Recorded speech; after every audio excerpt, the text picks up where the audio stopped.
November 19, 2025, Jasmine Crockett drops the hammer on Trump's clown show. Panicking crooks in power, listen up, because if you thought the first Trump circus was a dumpster fire, buckle the hell up for this sequel, where the ringmaster's got felony stains on his tie, and his whole crew's tripping over their own lies like drunk uncles at a wedding.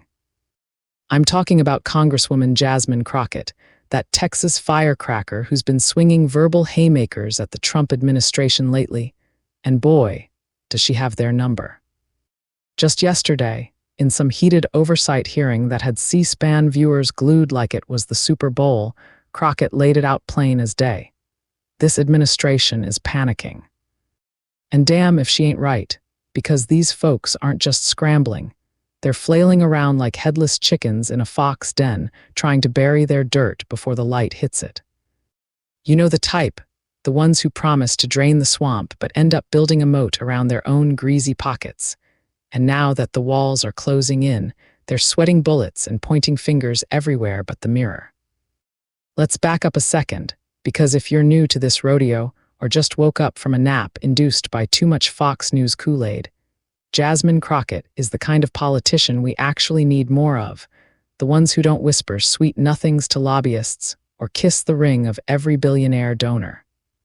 She's a civil rights attorney turned congresswoman for Texas's 30th district, a black woman from the South who's seen enough systemic bullshit to fill a library, and she doesn't pull punches.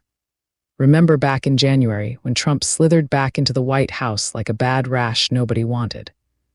Crockett was one of the first to call it out, tweeting fire about how an unelected hack, some unvetted stooge with zero security clearance, was getting handed the keys to gut civil service protections. This feels as if we are being attacked from within, full fucking stop. She said, and hell yeah, it does. Because what we're watching isn't governance. It's a heist movie where the robbers are in charge of the bank and Crockett's the teller yelling for the cops while everyone else pretends not to notice the ski masks. Fast forward to now, 11 months into this nightmare reboot, and the corruption's not just bubbling up. It's erupting like a volcano made of melted down emoluments clauses and shredded ethics rules. Crockett's been on the Oversight Committee, that watchdog group that's supposed to keep these clowns in check. But under Trump 2.0, it's more like herding cats with machine guns. She's exposing how the administration's rushing through executive orders that smell like pay-to-play schemes, handing out cabinet spots to Fox News has-beens who couldn't tell policy from a primetime rant if it bit them in the ass. Take Lee Zeldin, that EPA pick who's been dodging questions like their tax audits. Crockett straight up grilled him in a hearing last week, pointing out how he's pocketed donations from sketchy sources, including whispers of ties to none other than Jeffrey Epstein's slimy orbit. "We gonna expose it all," she warned, her voice cutting through the room like a switchblade, and you could practically hear the collective gulp from the Republican side. Because yeah, when a congresswoman starts naming names from the Epstein flight logs, it's not chit-chat. It's checkmate in a game these guys thought they had rigged and panicking. Oh, they're beyond that. Trump's team is like a kid caught with his hand in the cookie jar, except the jar's the U.S. Treasury, and the cookies are billion-dollar contracts for his golf buddies. Just look at the Doge farce, that so-called Department of Government Efficiency cooked up by Elon Musk and Vivek Ramaswamy, two tech bros who think firing federal workers is a video game level up. Crockett called it what it is. A smokescreen for gutting agencies that protect clean air, safe food, and actual democracy, all while funneling cash to the highest bidder. Everything they touch turns to shit. She quipped in an April clip that's still blowing up online, and if that's not the understatement of the year, I don't know what is. We're talking about an admin that's ignoring court orders left and right, from immigration rulings to environmental regs, acting like the judiciary's just a suggestion box they can kick over. Crockett's been live tweeting these outrages, her posts racking up tens of thousands of likes because finally someone's saying the quiet part loud. This isn't leadership, it's looting with extra steps. But here's where it gets really juicy. And by juicy, I mean rotten to the core infuriating because Crockett isn't stopping at finger-wagging. She's building a case that's got the whole resistance lighting up like a Christmas tree on steroids. In a recent Substack deep dive that's circulating faster than Trump's latest golf handicap lie, folks are tying her warnings to a web of scandals from D.C. protests flooding the streets to state courts in Chicago, slapping down fake electors like they owe back child support. She's linking dots between Zeldin's donor dirt, Trump's endless emoluments grab hello Saudi-backed golf resorts, and the quiet purge of whistleblowers who dare speak up. They scream integrity, but nothing about this administration has been rooted in it. Crockett blasted in a June video, her eyes flashing like she was ready to deck the next suit who lied under oath. And let's be real, in a town where spin doctors outnumber actual doctors, that's bolder than showing up to a MAGA rally with a "Not Today" Satan sign.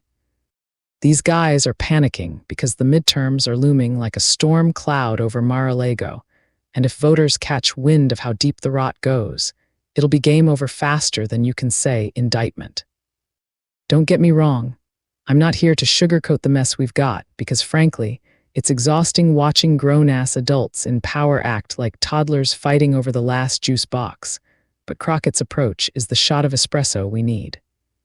She's fearless, calling out the Fox News cabinet hires as nothing but a show to distract from the grift, and she's got the receipts. Committee transcripts, donor lists, leaked emails that read like a bad spy novel. Take the recent flap over ICE funding, where Crockett's security detail got dragged into some right-wing hit piece, but she flipped it right back, asking who's really paying for the private armies protecting these corrupt hacks while they deport families for sport. It's that kind of straight shooting that makes her a hero in my book, the kind who reminds us that democracy isn't a spectator sport. It's a bar fight, and we're all swinging.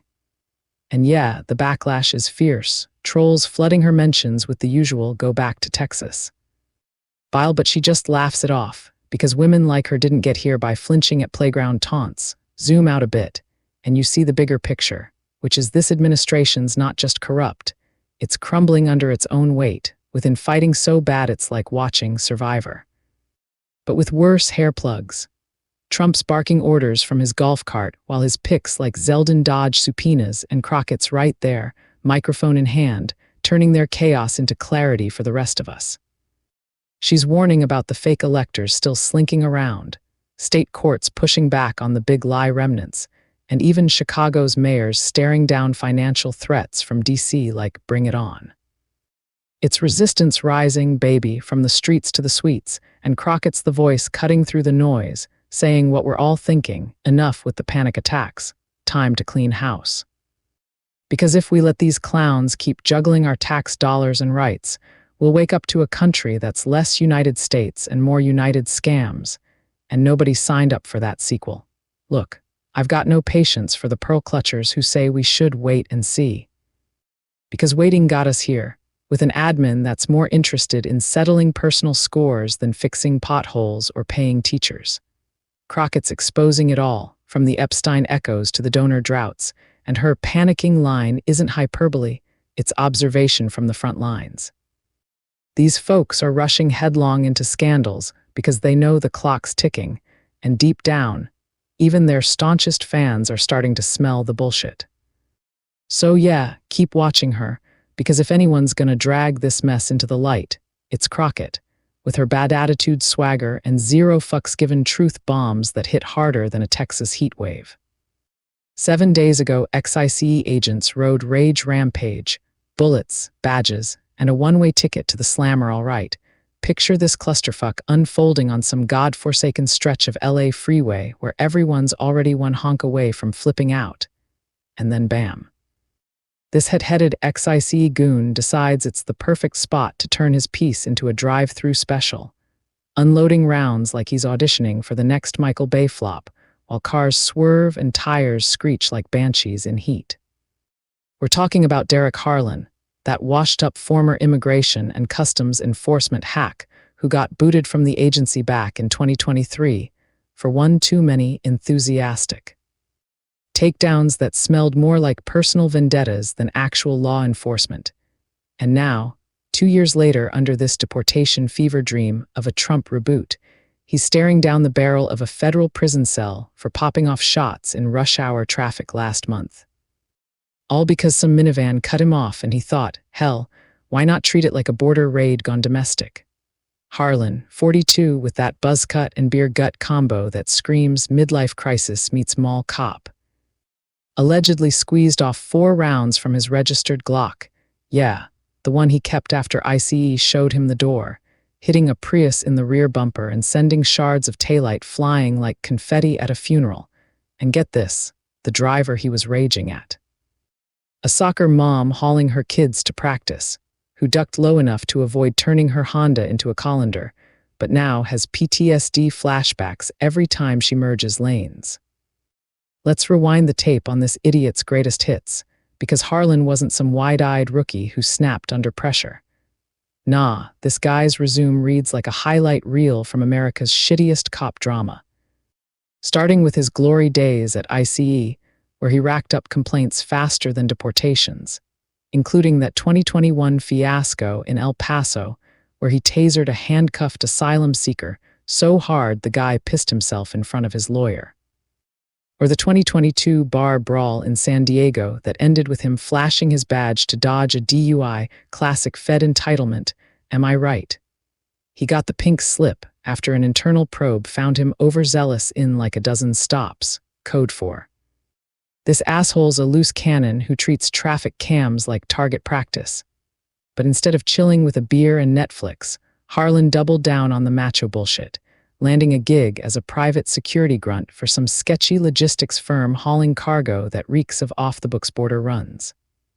Fast forward to October 15th, 2025, peak LA gridlock on the 101, and Harlan's behind the wheel of his lifted F-150, because of course it's compensating for something, when a white Acura edges in front of him during a lane change, probably because Harlan was too busy yelling into his Bluetooth about damn immigrants clogging the roads to signal like a civilized human. Witnesses say he laid on the horn like it owed him money, tailgated so close you could smell the guy's Axe body spray mixed with stale tacos, and then, when the Acura tapped the brakes to let a cyclist pass, Harlan lost his goddamn marbles, veering onto the shoulder, bailing out with his gun drawn, and blasting away like he was clearing a cartel safe house. The fallout. Pure chaos, the kind that makes you wonder if these ex-feds get a discount on anger management, or if it's just the standard issue paranoia from years of profiling anyone with a tan, as the Acura driver, a 35-year-old nurse named Maria Gonzalez. Who the hell knows if she's documented or not, but who gives a shit? She's American enough to sue the pants off this clown, slammed her hazards and floored it, bullets whizzing past her side mirror while her 3-year-old in the back seat wails like it's the end times.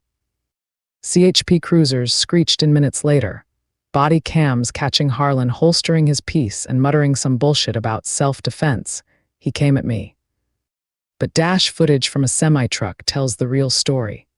Harlan initiating the whole mess, no provocation beyond his fragile ego, and now federal prosecutors are piling on charges like assault with a deadly weapon, reckless endangerment, and illegal discharge in a public space.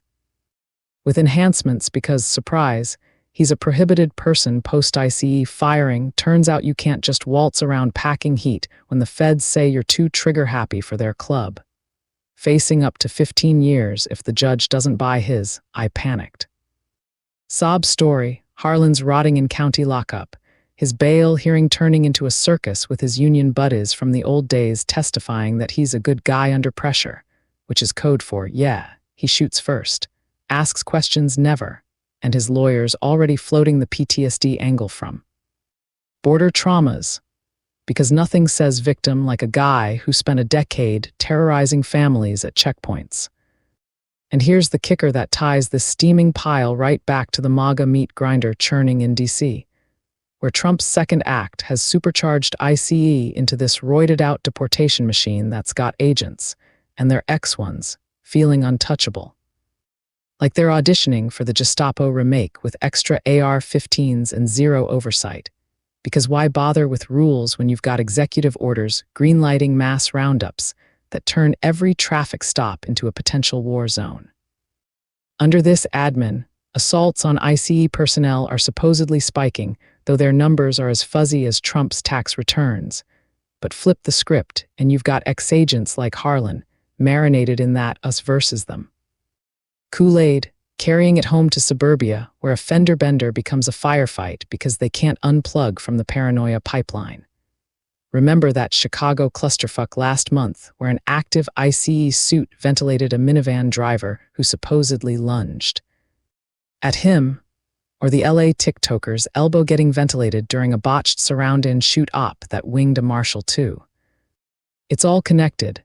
This toxic brew of fear-mongering from the top that paints every brown face as a threat, turning badge-wearers into powder kegs who snap at shadows, and now Harlan's exhibit and how that shit seeps out. Infecting civilian streets with the same reckless zeal that got families torn apart at the border. Prosecutors aren't playing.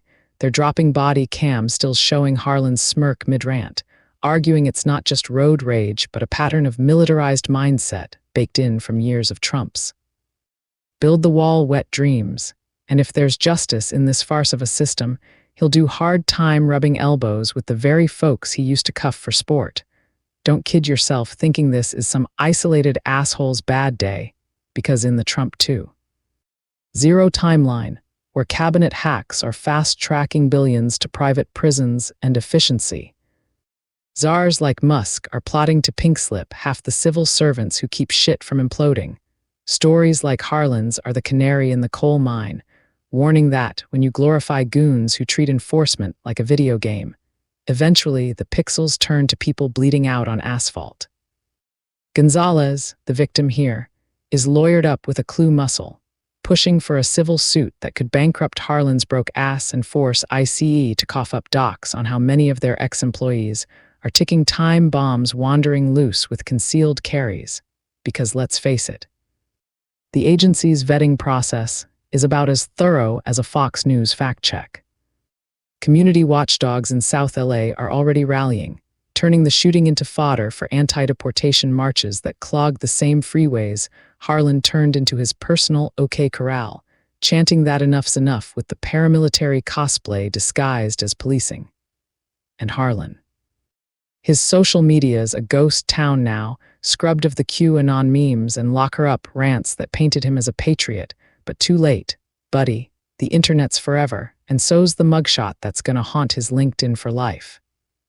Zoom out, and this whole saga stinks of the bigger rot, where an administration that's more interested in spectacle than safety pumps out policies that radicalize the rank and file into Rambo wannabes, then washes their hands when the blowback hits home soil, leaving taxpayers to foot the bill for trials, therapy, and taillight repairs, while the real crooks golf in Florida.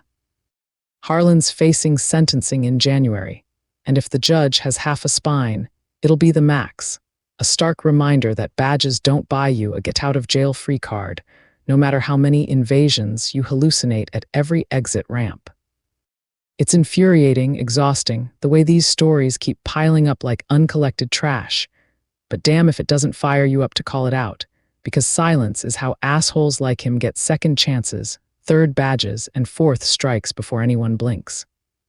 Keep your eyes peeled. Folks, this ain't over till the gavel drops, and even then, with Trump pulling strings, who knows what sequel's lurking. Oh, and dearest MAGA, I was not talking to you. I just want to thank you all, like, share, and follow to stay connected.